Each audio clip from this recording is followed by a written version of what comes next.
Hi guys, welcome to JD's Kitchen and thank you guys for stopping by. Today I'm going to share with you guys how I make pap that doesn't have any lumps. Very smooth pap. When my pap has lumps, I call it koro pap. So today we are going to be making no koro pap.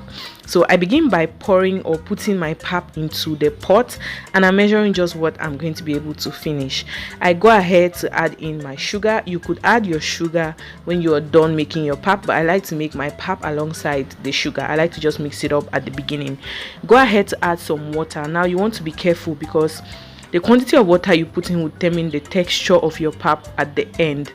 So I just put in the exact quantity that I would need. I would like to say that this should be like 1¼ cup of water that I have put right now. I didn't measure. I normally don't measure. Like, who measures water when they are making pap?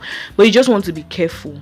And at the end, if it's too thick, there's a solution. If it's too light, you're going to have to eat it like that. But let's keep going. So you want to mix your pap until you see that there's no lumps in the pap before you put it on fire. So you guys could have seen that I went ahead to mix, and I mixed a lot to be sure there was no lump. The sugar was completely dissolved, and then I brought my pot of PAP.NO and I put it on the gas and I started mixing. Now look at the technique I'm using to mix. I am mixing round.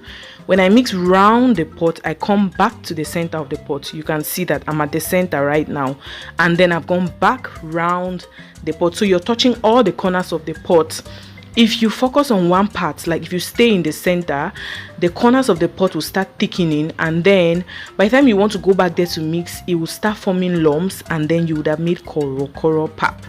And nobody wants to eat pap that has lumps, or koro like I call it. Okay, so you want to mix round, go back to the center, you mix round, you go back to the center, and you want to repeat until you realize that your pap starts thickening.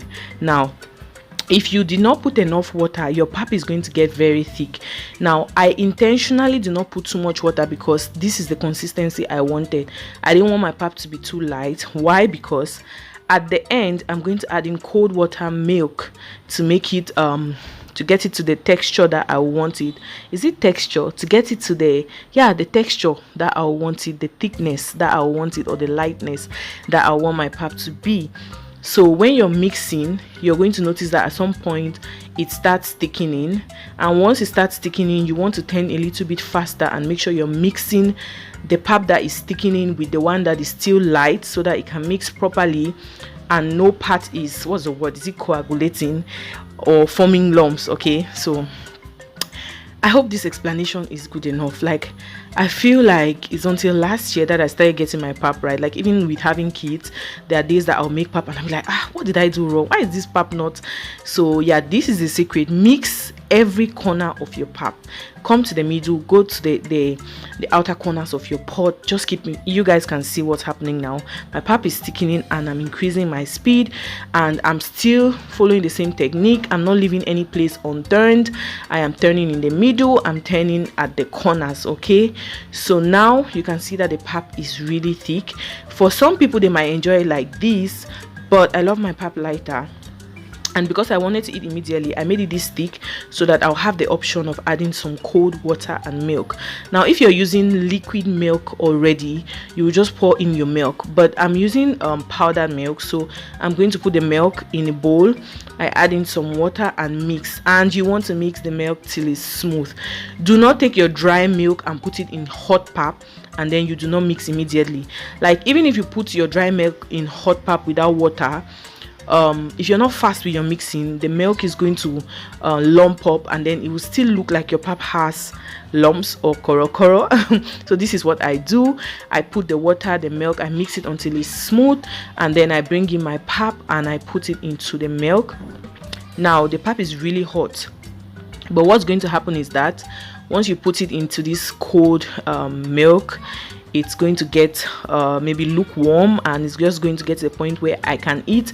Or if you were to feed your child, you'll be able to just feed your child almost immediately, instead of mixing and trying to get the pap to get cold. Okay, so you just want to mix your milk and your pap so that it gets incorporated into each other, and you're going to be left with your smooth and yummy pap. I don't know if I asked in the beginning, what kind of pap do you like? Do you like red corn? Do you like white corn? I love, why do I say red corn? Yellow corn. Yeah, I love yellow corn. I like when it's even yellower than what it's looking like now. I love yellow corn a lot. Leave in the comment section, make your pap and tell me how it turned out. Please subscribe to the channel.